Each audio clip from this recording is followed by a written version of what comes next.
لدينه القويم ومن علينا ببعثة هذا النبي الكريم وهدانا إلى الصراط المستقيم. أحمده سبحانه وتعالى على نعمه الغزار وأشكره على جوده المدرار. أشهد أن لا إله إلا الله وحده لا شريك له الواحد القهار. وأشهد أن سيدنا محمدا عبده ورسوله المصطفى المختار. اللهم صل وسلم وبارك على عبدك ورسولك سيدنا محمد وعلى آله وصحبه والتابعين لهم بإحسان إلى يوم القرار. أما بعد، قال الله تعالى في كتابه العزيز: لقد كان لكم في رسول الله أسوة حسنة لمن كان يرجو الله واليوم الآخر وذكر الله كثيرا. وقال أيضا: وإنك لعلى خلق عظيم. وقال: وما أرسلناك إلا رحمة للعالمين. وقال رسول الله صلى الله عليه وسلم: إنما بعثت لأتمم مكارم الأخلاق. وكما قال أيضا: إنما أنا الرحمة المهداة. Sadaqallahul azim wa sadaqa habibuhul karim. Pertama-tama yang kita muliakan bersama keluarga besar daripada almarhum al-maghfurlah Kiai Haji Maskuril Kiram dan para mbah dari jalur almarhum Kiai Haji Maskuril Kiram, dan juga yang kita hormati Ibu Nyai Ni'matul Khairiyah, keluarga besar beliau, wa akhussu bidzikri min auladihima, pimpinan majelis apa tadi? Majelis apa? Madrasah atau pesantren? Darul Hikmah Subulus Salam, akhuna Kiai Ragib Syahirul Fahmi, para alim, para kiai, asatiz, muslimin, muslimat, keluarga besar, putra-putri dari almarhum al-maghfurlah Kiai Haji Maskuril Kiram yang kita semua hadir. Semoga mendapatkan kemuliaan, barakah dan ridha dari Allah Subhanahu wa ta'ala. Kita hadir pada acara haul kubra, menghaulkan seluruh keluarga besar dari almarhum Kiai Haji Maskuril Kiram, dan juga haul dari keluarga besar Nyai Ni'matul Khairiyah, yaitu Mbah Kiai Mahruni Rana Besari dan mbah-mbah yang lain yang diniatkan pada malam ini. Kita peringatkan haul, yaitu tahunan atas wafatnya para ulama salihin, dan mbah-mbah yang telah mendahului kita. Semoga apa yang kita lakukan menjadi amal jariah, dan kita juga mendapat pahala dari Allah, dan pahala ini juga kita hadiahkan kepada seluruh mbah-mbah yang kita haulkan. Maka semoga Allah menjadikan amal jariah, amal yang mengalir kepada seluruh para mbah yang kita haulkan, dan apa yang kita lakukan juga menjadi hasanah, menjadi kebaikan amal bagi kita semua. Semoga yang kita haulkan semua tidak kurang-kurang Allah mengangkat seluruh kesalahannya, membersihkannya, mensucikannya, dan meninggikan derajatnya di sisi Allah, dan seluruh amalnya dilipat gandakan, diterima disebabkan kiriman doa, kiriman Fatihah dari penyelenggaraan haul pada malam ini. Ala hadhihi niyah wa kulli niyatin salihah. Al-Fatihah.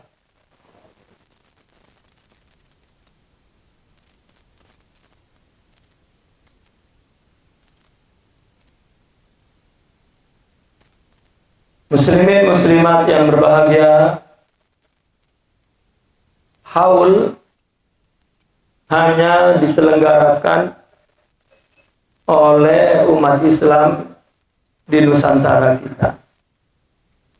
Namun amalannya dilakukan meskipun tanpa istilah oleh seluruh umat Islam. Kita punya tradisi ziarah tahunan, itu juga haul. Ketika kita lakukan setelah salatul Id, ya, bahkan tahunannya jadi dua kali, Idul Fitri terutamanya dan Idul Adha. Karena kata haul diambil dari hadis yang diriwayatkan oleh Imam Al-Baihaqi, bahwa kana Nabiyyu sallallahu alaihi wasallam yazuru syuhada'a bi Uhudin fi kulli haul. Nabi setiap tahun menziarahi para syuhada di Bukit Uhud. Jadi kata haul itu pun kita gunakan untuk menziarahi setiap tahun sekali. Ada yang setelah Idul Fitri, ada yang setelah Idul Adha. Bahkan mungkin setiap ada acara penting keluarga, setiap ada acara besar keluarga, tradisi kita menziarahi kepada keluarga-keluarga kita, mbah-mbah kita yang telah mendahului kita. Itu pun merupakan sunnah Rasulullah Sallallahu Alaihi Wasallam.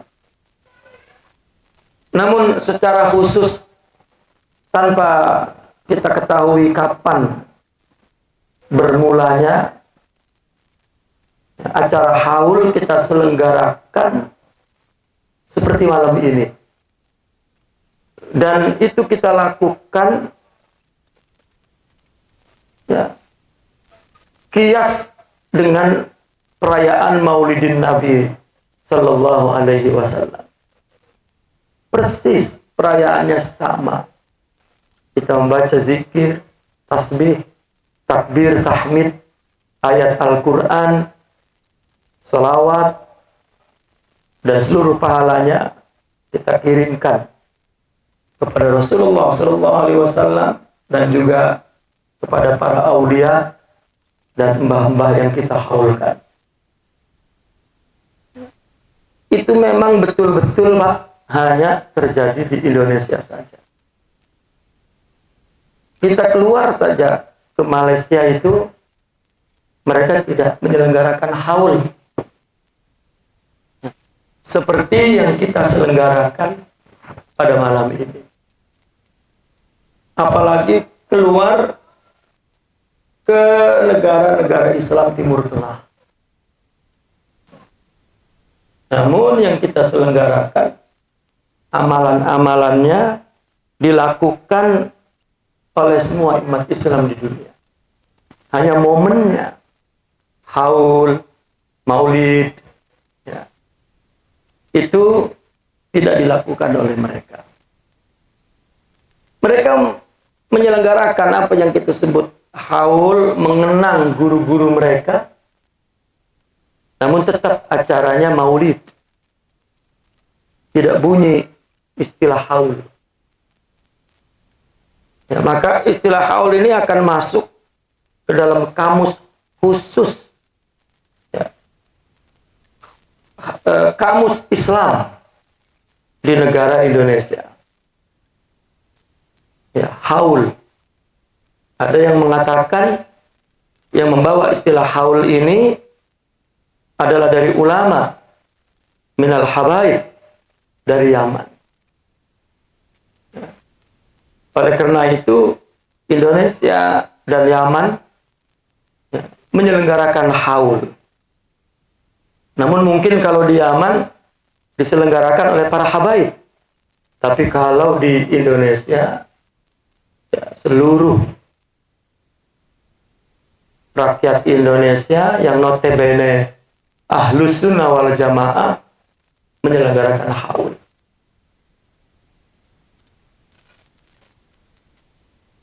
Haul kepentingannya adalah untuk qudwah. Karena salah seorang sahabat bernama Sayyidina Abdullah ibn Umar, beliau pernah berkata begini. Ya, ini asar dari para sahabat. Man arada an yaqtadiya fal yaqtadi biman qadmat fa innal hayy la tu'man alaihi fitnatuh.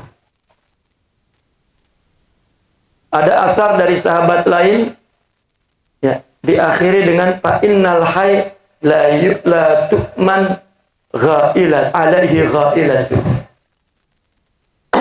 Barang siapa yang ingin memetik, mengambil teladan-teladan, ya, maka berteladanlah, ambillah contoh-contoh baik dari orang yang telah mati. Karena kalau yang masih hidup masih belum aman dari melakukan dosa. Ini bukan berarti atau jangan dipahami bahwa kita tidak perlu berqudwah kepada yang masih hidup, bukan. Bahwa kepada yang mati pun ya, kita menyuruh mengambil yang baik-baik. Karena dalam hadis lain Nabi mengatakan uzkuru mahasina mautakum. Ingat-ingatlah, sebut-sebutlah kebaikan-kebaikan orang-orang yang sudah wafat dari keluargamu, dari masyarakat. Artinya dari orang Islam. Maka menyebutkan baik-baiknya itu untuk kita petik, kita tiru. Dari hadis itulah sahabat akhirnya mengatakan man aroda an yaqtadiya fal yaqtadi biman qadmat. Bahwa kita kepada yang sudah mati betul-betul, karena kita disuruh ingat yang baik-baik, menyebut yang baik-baik, maka kita dapat berqudwah, berteladan dari orang yang sudah mati.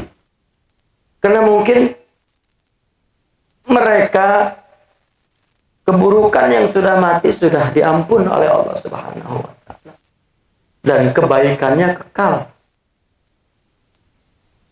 Apalagi orang tersebut dikenal seorang soleh, seorang aulia, seorang ulama, seorang yang taat, seorang yang waktu hidupnya banyak melakukan kebaikan.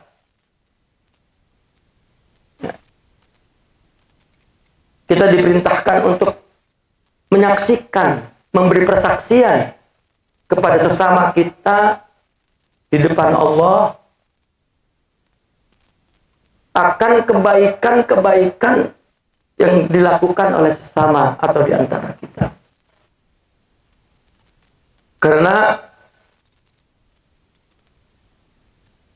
di dalam Al-Quran Allah berfirman bahwa al-akhillau, bahwa persahabatan di satu hari, di hari ini, yauma idzin, ya, persahabatan di hari kiamat nanti saling disesali, illal muttaqin, kecuali persahabatan atas dasar takwa, atas dasar keteladanan, atas dasar suhbah, bersahabat untuk mengambil yang baik-baik dan menyerahkan yang buruk-buruk kepada si pelakunya. Itu adab kita, itu akhlak kita, untuk mengambil yang baik, memaafkan, melupakan yang buruk. Karena yang baik-baik itu dari Allah, dan kita perlu meneladani siapapun. Allah ciptakan dosa untuk Allah ampun, maka dengan begitu kita pun tidak mengambilnya. Sehingga ulama pun menyuruh kita, kalau kita melihat ada ulama yang punya ilmu tidak mengamalkan, maka ambillah ilmunya dan kita amalkan. Karena itu ilmu dari Allah. Adapun perbuatan buruknya, mungkin dia telah bertaubat, kita tidak tahu, dan Allah mengampuninya, atau Allah telah menghapusnya dengan musibah yang Allah timpahkan kepadanya, dengan sakit yang Allah turunkan ke dalam hidupnya. Dan memang dosa Allah ciptakan untuk Allah ampunkan. Yang kita perlukan adalah kebaikannya. Itu sebab ketika sudah mati pun Rasulullah masih membimbing kita untuk mengingat-ingat, menyebut-nyebut kebaikan-kebaikan orang yang mati. Maka para sahabat selalu menceritakan kebaikan. Bahkan bukan hanya itu. Dulu para sahabat, ibu-ibu, kalau wafat, istrinya itu jadi rebutan untuk berlomba-lomba mengawini istri sahabat, sesama sahabat. Karena pasti istri itu mendapatkan kebiasaan baik. Istri itu mesti meniru kebaikan-kebaikan suaminya. Itu yang ingin diambil. Kalau kata kita tabaruk lah. Nah, ini kiai mati, istrinya nggak ada yang berani ngawinin. Ya mestinya kiai lagi. Wah, itu ada kiai wafat, maka kiai lain ngawinin untuk memelihara, menjaga, melindungi agar kemuliaannya, kehormatannya tidak terhina. Tapi jauh yang lebih penting, ya, mengambil asar-asar kebaikan yang ditinggalkan oleh suaminya. Ini sebuah sunnah mahjurah, sunnah yang dilupakan, yang ditinggalkan oleh orang. Kali kalau istrinya udah tua ya nggak apa-apa, udah nggak kepengen kawin lagi. Tapi kalau yang masih muda kan kasihan. Ada satu kiai wafat, istrinya masih muda. Lalu dia mau kawin lagi. Anak-anaknya melarang. Nanti tidak masuk surga. Ya, bersama suaminya yang pertama. Padahal kalau istri pernah menikahi beberapa laki-laki, maka istri itu akan masuk surga kepada siapa yang paling soleh dari suaminya. Itu kemuliaan Islam kepada wanita. Oleh karena itu, para sahabat itu saling berebutan. Ada seorang sahabiah wafat, itu istrinya Sayyidina Ja'far, pamanda Rasulullah SAW. Wafat Sayyidina Ja'far, ngelamar itu sampai bertabrakan. Sayyidina Abu Bakar, Sayyidina Umar, Sayyidina Ali datang dalam satu waktu ngelamar. Sampai rumahnya, Sayyidina Abu Bakar bertanya kepada Sayyidina, ngapain ente? Mau ngelamar. Ente mau ngapain? Saya mau ngelamar juga. Ente tanya Sayyidina Ali, kenapa? Mau melamar. Akhirnya karena Sayyidina Abu Bakar senior, maka mundur dua sahabat itu. Ya, oh, silakanlah antum. Maka Sayyidina Abu Bakar yang menikahi perempuan itu wafat. Ya. Datang lagi dua, Sayyidina Umar dan Sayyidina Ali. Amprok lagi tuh. Ngelamar. Tetapi karena istrinya itu bekas ahli bait, ya, maka Sayyidina Ali, Sayyidina Umar yang tanazul, monggo, ya, dinikahi oleh Sayyidina Ali. Dan dari Sayyidina Ja'far punya anak, dari Sayyidina Abu Bakar punya anak, dan akhirnya dari Sayyidina Ali juga punya anak.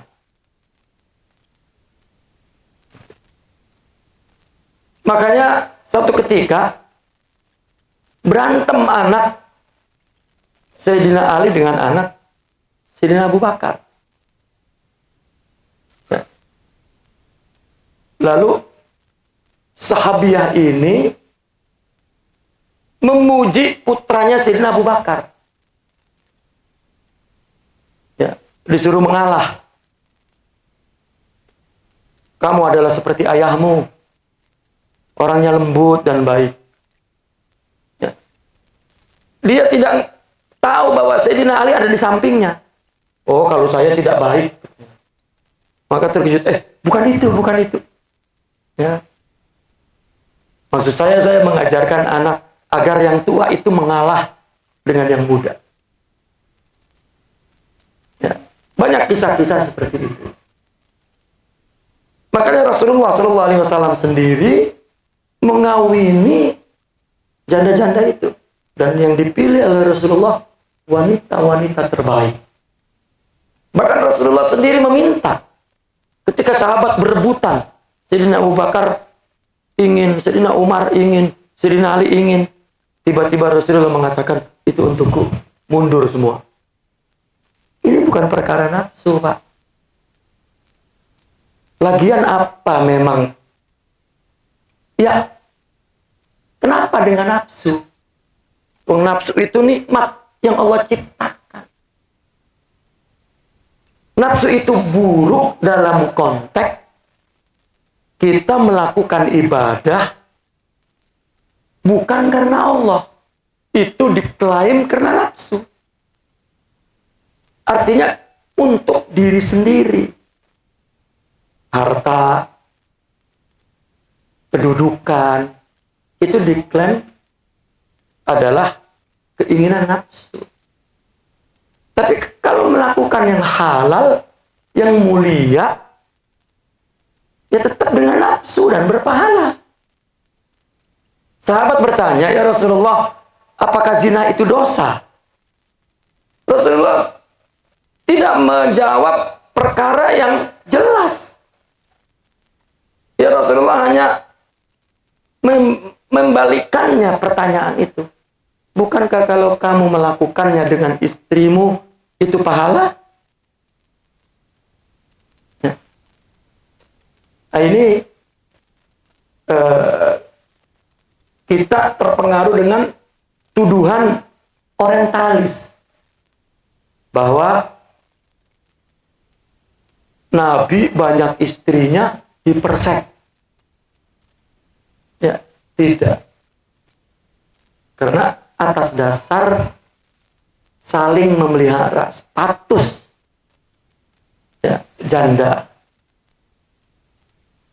Tapi yang direbutin janda dari orang-orang soleh, Pak. Kalau yang nggak soleh, repot. Karena sisa keburukan nempel di istrinya. Itu kacau. Ya. Namun, yang terjadi pada kita, kalau istri-istri orang soleh, nggak berani ngawinin. Ya. Kalau istri-istri yang bukan orang soleh, baru berebut. Ya, ada satu, artinya, sunnah yang mahjurah. Ya, adapun umumnya para ulama istrinya tidak nikah lagi karena mengikuti Rasulullah. Katanya istrinya tidak nikah lagi. Memang Al-Quran melarang menikahi istri-istri Rasulullah. Ya, dilarang.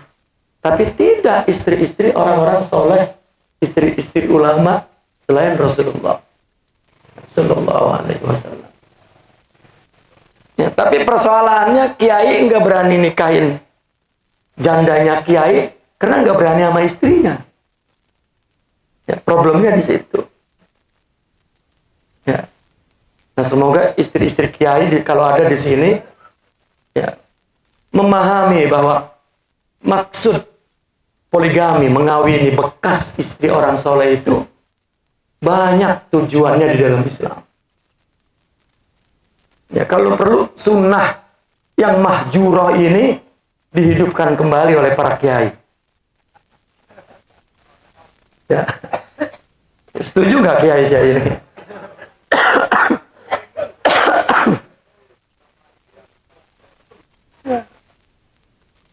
Baiklah, muslimat yang berbahagia, saya setiap mendengar tradisi haul itu berbunga-bunga di hati kita.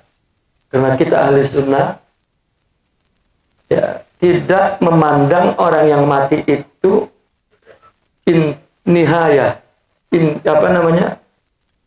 intiha, yantahi, habis. Tidak. Ya.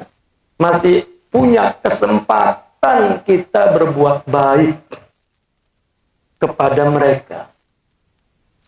Bahkan itu satu perbuatan mulia. Karena mengingat atau berbuat baik, mengirim pahala kepada yang mati, itu juga membantu kita untuk ingat mati. Dan mengingat kematian sangat dianjurkan. Ya, mengingat orang-orang mati itu mendorong kita untuk melakukan kebaikan demi akhirat. Maka setiap orang yang ingat kepada orang yang mati dan mulai berdoa, mengirim hidayah kepada mereka, adalah mesti orang itu disebabkan sudah mulai ingat mati. Karena betapa perlunya mereka. Ya. Dengan rahmat Allah yang masih ada kesempatan yang diberikan oleh orang yang hidup. Doa, amal jariyahnya, dan anak-anaknya amal jariyah. Kalau dia seorang ulama, ilmunya yang disebarkan amal jariyah. Apabila anak-anaknya membangun satu pembangunan, niatkan untuk almarhum, itu jariah.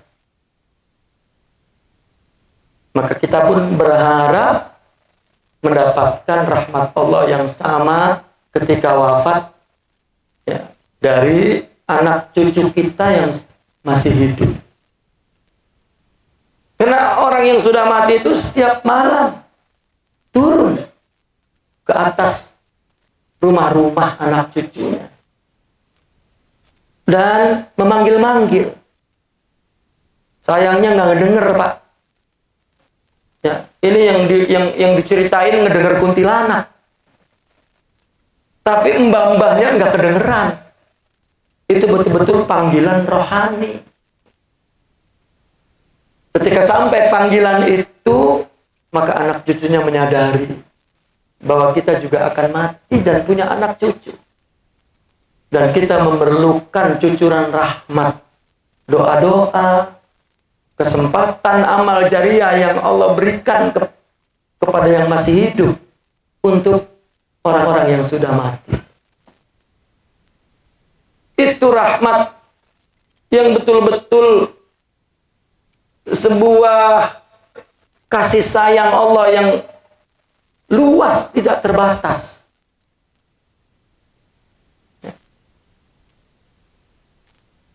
Bahwa ruh-ruh orang soleh itu dia bebas berkeliaran menziarahi orang-orang yang hidup. Ya. Mungkin mindset kita yang menganut pemahaman itu akan mempunyai kontak batin kepada para arwah. Maka lihat orang-orang sufi, di setiap kesempatan dia bersama dengan orang, maka dibacakan pawatih, berderet nama-nama itu dan dikirimkan. Itu satu perbuatan yang mulia. Karena ketika kita mendoakan orang lain hidup atau mati, itu sebetulnya satu kebahagiaan bagi yang didoakan. Dan pada gilirannya kita pun memerlukan kebahagiaan dan rahmat itu dari Allah Subhanahu wa Ta'ala. Orang yang mulai membaca pawatih, orang yang memulai mengirim doa-doa dan hadiah kepada yang mati, maka dia juga mulai mengingat kematian. Maka dia mulai memperhatikan kehidupan akhiratnya. Agar apa yang kita lakukan ada. Dan perbuatan kita doa untuk orang lain, berbuat khidmat kepada orang lain, itu ibadah yang paling besar. Jangan dikira kita beribadah, lalu pahalanya kita kirimkan kepada orang yang sudah meninggal, kita mengira bahwa pahala kita habis. Bahkan 2 kali lipat. Pahala amal yang kita lakukan dan pahala menghadiahkan amal kepada yang sudah wafat. Itu adalah satu pemahaman yang sangat cerdas dan bijaksana untuk mengais rahmat Allah Subhanahu wa Ta'ala. Maka semoga tradisi ini kita jaga dan terus kita lakukan sampai hari kiamat nanti, insya Allah. Bapak-bapak dan ibu-ibu yang berbahagia, namun semua itu adalah demi mendapatkan rahmat mulia, yaitu akhlak mulia. Maka amal ibadah yang kita lakukan karena Allah, Allah akan anugerahkan akhlak mulia kepada kita. Maka dalam kesempatan ini Al-Fakir ingin mengutip satu makalah saja.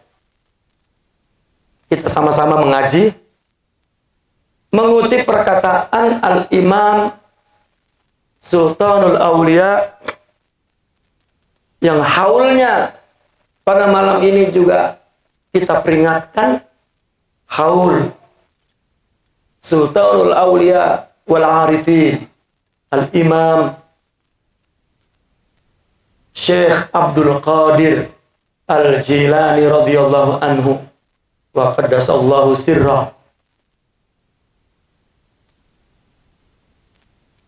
Juga haul silsilah daripada ulama Tarekat Qadiriyah wa Naqsabandiyah sampai kepada almarhum Kiai Maskuril Kiram. Apa makalah Syekh Abdul Qadir Al-Jilani yang berkenaan dengan akhlak?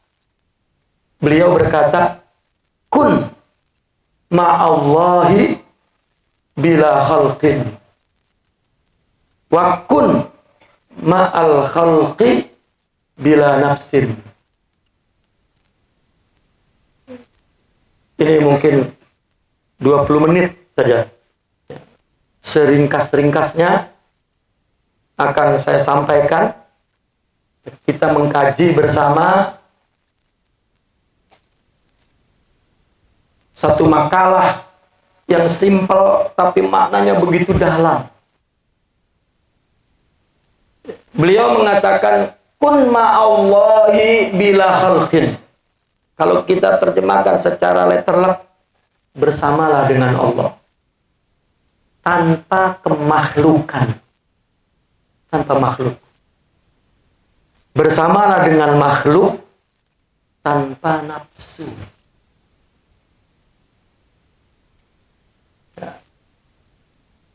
Saya ingin mengambil satu sarah yang perlu memakan pikiran banyak. Ada sarah yang sangat sederhana dan datar.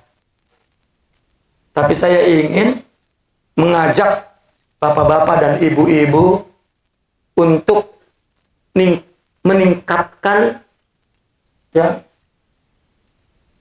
strata berpikirnya. Kalau kata Pak Endul, ya, Pak Endul aja kan ngaku intinya inti. Ya. Apa tuh?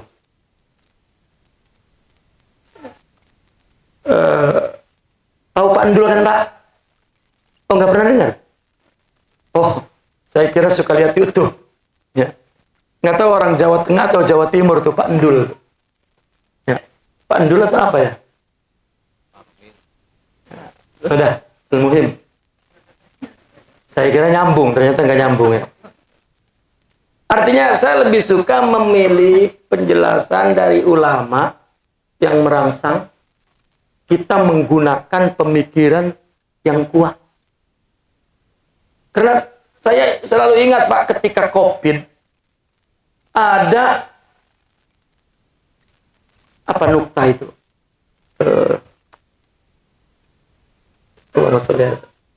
Ada karikatur yang lucu-lucu begitu, ada anekdot ya tentang jual otak.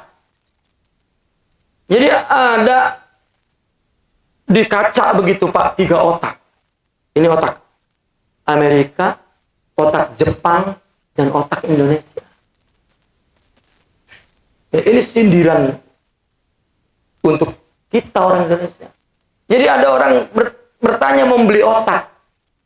Ini pertama otak Jepang, maaf. Ini otak berapa harganya? Wah, ini otak ini cuma 200 juta. Ya. Kalau ini otak, ini kenapa otak 200 juta? Ini otak Jepang. Kalau ini 400 juta. Ini otak mana? Otak Amerika. Loh kok mahalan otak Jepang? Karena itu sudah banyak dipakai. Amerika ya banyak juga, tapi tidak seperti Jepang. Pas otak Indonesia, ini berapa? Ini 2 miliar. Loh kok mahal sekali? Ini otak nggak pernah dipakai. Nah, saya melihat orang ceramah itu betul isinya nggak pakai otak. Jadi jangan sampai otak kita dibeli mahal, Pak. Ya. Maka coba otak manusia itu jangkauannya tidak terbatas. Karena mindset kita yang sering, wah ketinggian, ya sudah. Ya, padahal ya, mampu kita memahaminya. Dan buktinya, saya sering mengungkapkan perkara sulit, itu orang yang sederhana lebih merespon. Artinya pengetahuannya sederhana, lebih menangkap. Tetapi orang yang notabene berilmu, oh ini ketinggian, karena dia sudah menolak lebih dulu. Ya. Jadi persoalannya adalah kita gunakan otak, karena yang beri paham itu Allah. Kita jangan menutup diri untuk Allah. Bukakan paham itu. Ya. Maka kita ambil waktu 20 menit saja untuk mengkaji makalah Sultanul Aulia Syekh Abdul Qadir Al-Jilani. Beliau mengatakan kun ma'allahi bila khalqin. Perintahnya di sini ma'allah. Ya. Karena Allah di Al-Quran sudah mengatakan bahwasanya Allah itu ma'akum. Aina ma kuntum. Innallaha ma'akum aina ma kuntum. Allah bersamamu dimanapun kamu berada. Nah, kita merasa tidak kebersamaan itu. Maka untuk merasakan kebersamaan itu, Syekh Abdul Qadir memerintahkan kun ma'allah. Tetapi orang yang bersama Allah itu,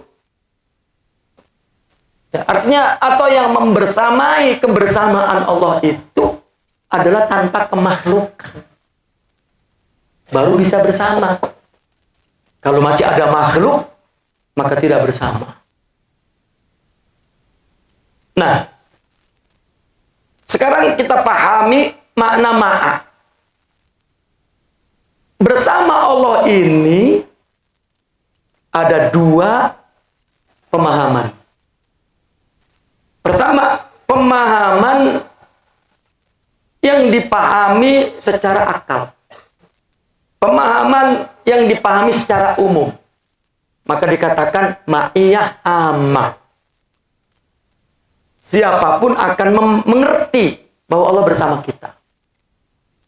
Dan ini yang dijelaskan oleh ulama mutakallimin dari ahli sunnah wal jamaah ketika menjabarkan Allah bersama kita. Namun penjabarannya kebersamaan yang dapat dipahami oleh semua orang. Ini makanya disebut ma'iyah ammah. Apa? Kebersamaan sifat. Atau ini kinayah. Artinya ma'iyatullah. Allah bersama makhluk atau makhluk bersama Allah. Sebetulnya ini kinayah akan kebersamaan sifat. Kinayah an ilmin wa sam'in wa basarin wa nusratin wa rahmatin wa ila ghairi. Artinya ini satu kinayah bahwa memang ilmu Allah membersamai kita. Ya. Kita mesti tanamkan dalam pikiran kita bahwa Allah itu Maha tahu. Ya. Bahkan tahu ya'lamu kha'inatal a'yun wa ma tukhfis sudur. Allah tahu tipuan mata dan apa yang disembunyikan di balik dada ini. Kita ngomong bagus, di dada sebetulnya menyimpan sesuatu. Allah itu tahu. Bahkan kita senyum dengan senyum manis, padahal matanya ya mengedipkan keburukan, orang itu tidak terbaca, Allah terbaca tipuan mata itu. Artinya kemanapun kita berada Allah tahu, maka kita bersama Allah dengan ilmunya, dan Allah mendengar ucapan kita di dalam hati ya. Allah tahu, itu Allah bersama kita. Nah, dengan mempelajari akidah sifat-sifat Allah, maka itu membantu kita untuk meningkatkan iman bahwa Allah bersama kita. Nah, ini ma'iyah ammah namanya. Dan Allah melihat, Allah mendengar, Allah mengetahui, dan Allah menolong. Orang yang tenggelam, kita sering menyaksikan tuh, ada anak kecil di tingkat sekian, ibu bapaknya tidak ada, lalu keluar ke jendela, jatuh, tapi tidak jatuh, karena ada Allah yang menjaganya, dan seterusnya. Ya. Maka kita di sini perlu mempelajari sifat-sifat Allah untuk memahami kebersamaan Allah, dan ini kita pahami. Dan yang kedua, ini ma'iyah yang khusus. Kebersamaan ini hanya dimiliki oleh para anbiya, para aulia, para arifin, yaitu syuhud. Kalau dalilnya di atas, wa huwa ma'akum aina ma kuntum. Allah bersamamu dimanapun kamu berada. Nah, kita mesti tanamkan dalam pikiran kita bahwa Allah bersama kita. Jangan ditanya di mana engkau ya Allah. Nah, itu akidahnya perlu dipertanyakan. Apalagi, ya Allah, tahukah engkau ada hambamu di Purwokerto yang menderita, di mana engkau ya Allah? Pada saat ini engkau tidak hadir. Padahal Allah menghapus dosa-dosa kita, memaafkan kelupaan kita dengan menurunkan musibah. Dan itu orang yang paling bersama dengan Allah itu ketika musibah. Karena mesti orang mukmin ketika mendapat musibah dia menjerit, ya Allah. Itu bersama tuh. Dan itu satu momen yang sangat mulia di sisi Allah. Meskipun dosa. Ya, meskipun dosa. Nah, adapun ma'iyah yang khusus ini, inilah yang diperintahkan oleh Syekh Abdul Qadir Al-Jilani. Karena perintahnya, kun ma'allah bila khalqin. Bersama Allah tanpa kemakhlukan. Ini kebersamaan apabila dia syuhud. Menyaksikan. Syuhud itu apabila rohaninya Allah sudah anugerahkan akhlak-akhlak mulia, sifat-sifat mulia. Maka dia syuhud. Menyaksikan bahwa semua yang ada pada dirinya, yang ditimpahkan nikmat dan ujian kepada fisiknya atau anugerah ke dalam rohaninya, itu adalah pemberian Allah, bukan upaya dia. Nah, di situ mulai hilang kemakhlukannya. Dia tidak berbuat apa-apa. Itu syuhud yang menyaksikan kebersamaan itu. Apabila dia dikasih musibah, Allah sudah beri sabar, Allah sudah beri ridho, dan Allah yang melakukan semua itu. Bahkan dia melihat anugerahnya, pahalanya di balik musibah. Itulah kebersamaan tanpa kemakhlukan. Maka berarti kita perlu syuhud, perlu iman yang tinggi itu. Nah, dalilnya Nabi bersabda, afdalu imanil mar'i an ya'lama annallaha ma'ahu haitsu kana. Kalau tadi Al-Quran menyatakan Allah bersamamu dimanapun kamu berada, tapi Nabi mengatakan afdhalu imanil mar'i. Iman yang paling afdol, iman seseorang, dia makrifat, mengetahui bahwa Allah bersamanya. Nah, dalam hal ini ulama sufi memberikan satu ilustrasi bahwa orang menyaksikan bersama Allah, menyaksikan kebersamaan Allah kepada makhluknya tanpa kemakhlukan. Umpama apa?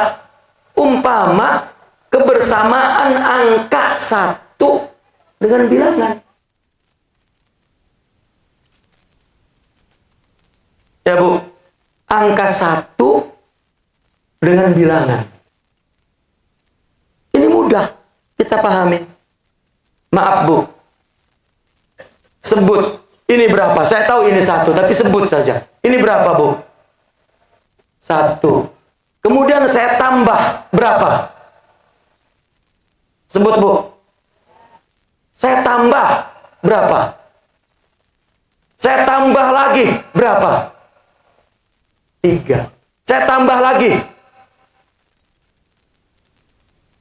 Nah, sekarang saya tanya. Yang Ibu sebut 2, 3, 4. Ada enggak zat 2, 3, 4 itu? Ada enggak? Ada enggak Bu? Masa sih nggak bisa? Ya, jangan-jangan otaknya mahal ini ibu-ibu ya. Tadi kan saya bilang, oke bapak-bapak, ini berapa Pak? 1. Ini berapa? Saya tambah berapa tadi tuh? Kenapa nyebutnya 2? Saya tambah lagi berapa? Saya tambah lagi berapa? Jadi yang Bapak sebut 2, 3, 4 itu nggak ada zatnya Pak. Yang ada zatnya cuma 1. Yang ada dirinya cuma 1. 1, 1, 1, 1. Ya, tapi diilusikan 2, 3, 4. Allah ciptakan itu angka. Allah ciptakan itu huruf. Makanya orang sufi itu banyak mengungkapkan rahasia Tuhan dengan huruf dan angka. Itu jadi isim. Akhirnya jadi jimat. Mereka tidak tahu apa yang ingin disampaikan oleh orang sufi. Jadi perdukunan akhirnya. Ya, saya bedah Pak buku Syamsul Ma'arif itu. Saya preteli satu persatu. Ternyata hikmahnya bukan dukun. Hikmahnya tauhid. Ma'iyatullah. Wong hijib yang digubah oleh ulama sebagai ibtihalat saja. Ya, jadi mantra. Nah, itu pemikiran yang khurafat. Kosong dari makrifat itu menimbulkan ya, perkara itu. Nah, maka kalau kita sudah tahu bahwa 4 itu tidak ada, yang ada 4 satu kali.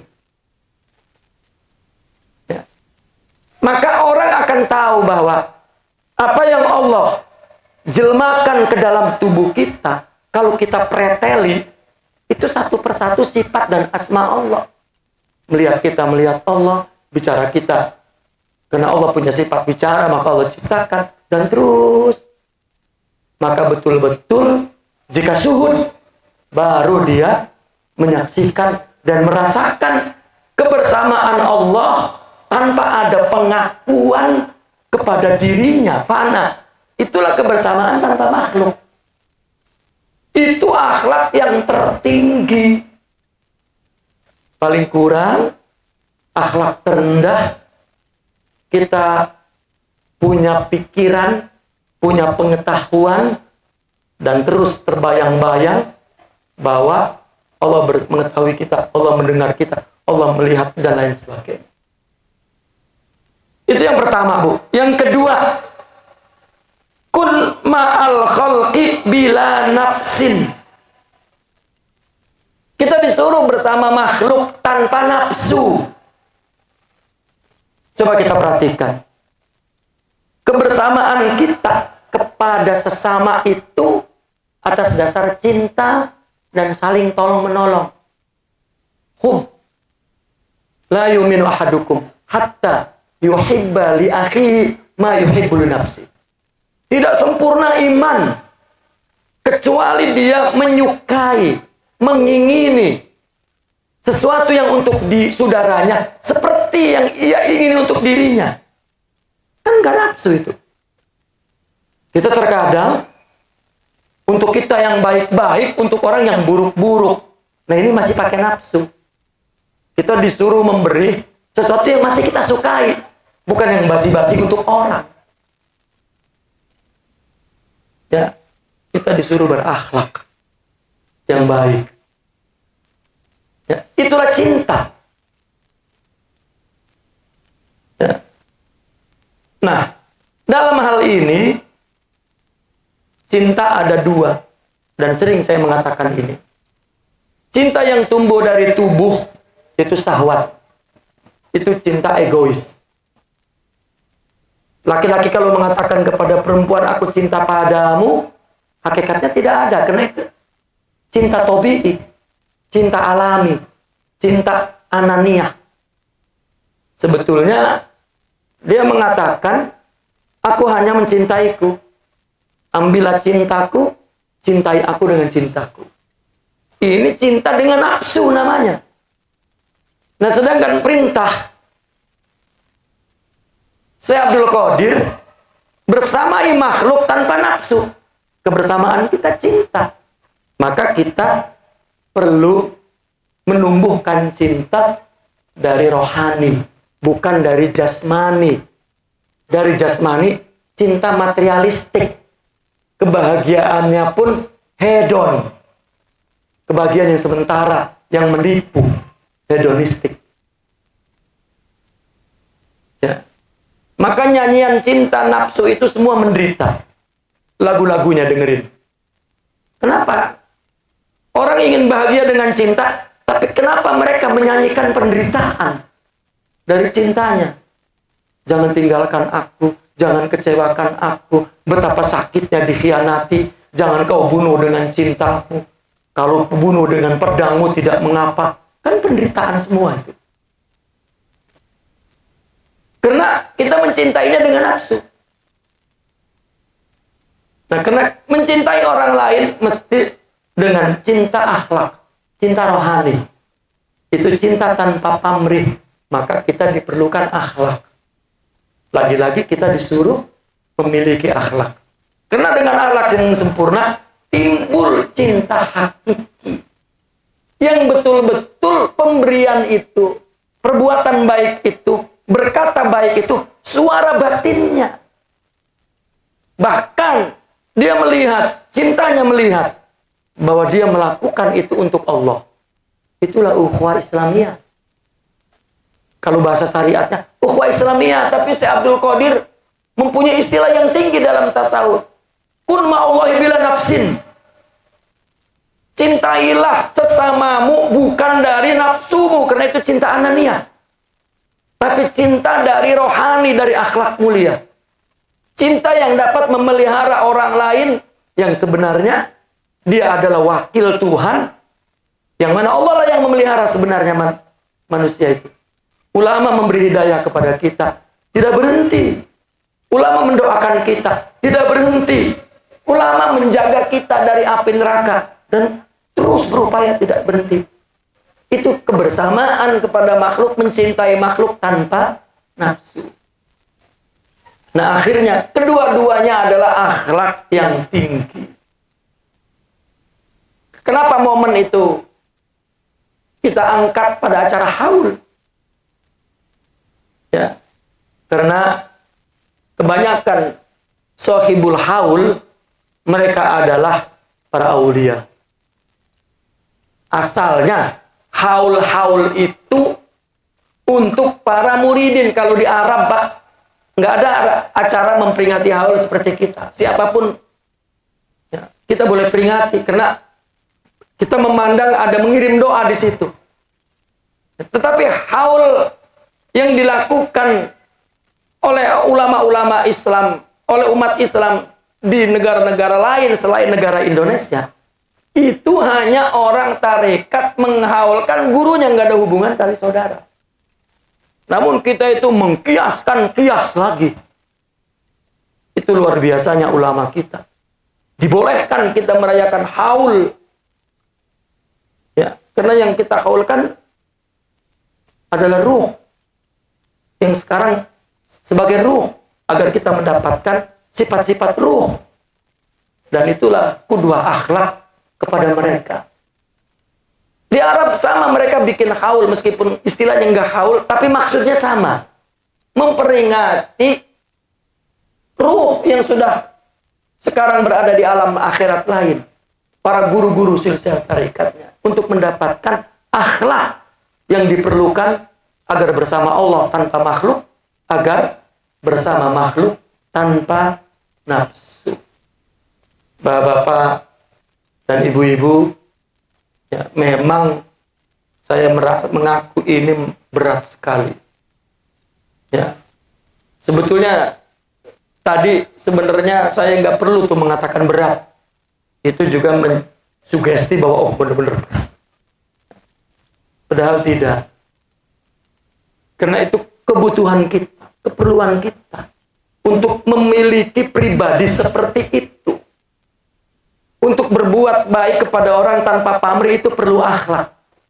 Cuman pesan itu disimpan dengan redaksi yang sangat elit, yang punya tingkat sastra yang tinggi, dan menggunakan istilah juga yang sangat eksklusif. Namun di kalangan ulama para salikin itu mestinya bukan sesuatu ya, yang rumit. Bahkan itu satu kebanggaan ya, bahwa ajaran-ajaran akhlak disimpan oleh para ulama dengan bahasa-bahasa yang baik. Karena berbeda nilai kebaikan, nilai akhlak umat Islam ini dengan akhlak atau moral atau karakter baik yang dibicarakan oleh agama di luar Islam. Tidak sama. Maka ulama telah menyimpan ya, ilmu-ilmu yang luar biasa yang diwariskan kepada kita umat Islam. Baiklah, bapak-bapak dan ibu-ibu, itulah pada kesempatan haul Syekh Abdul Qadir Al-Jilani kita memetik dan mensarahkan secara ringkas-ringkasnya. Semoga Allah mudahkan memahaminya dan Allah mudahkan juga untuk mengamalkannya. Amin ya rabbal alamin. Itu saja kurang lebihnya. Semoga kita mendapat ridha dan rahmat dari Allah Subhanahu wa taala. Aku li qauli hadza wa astaghfirullah li wa lakum. Assalamualaikum warahmatullahi wabarakatuh.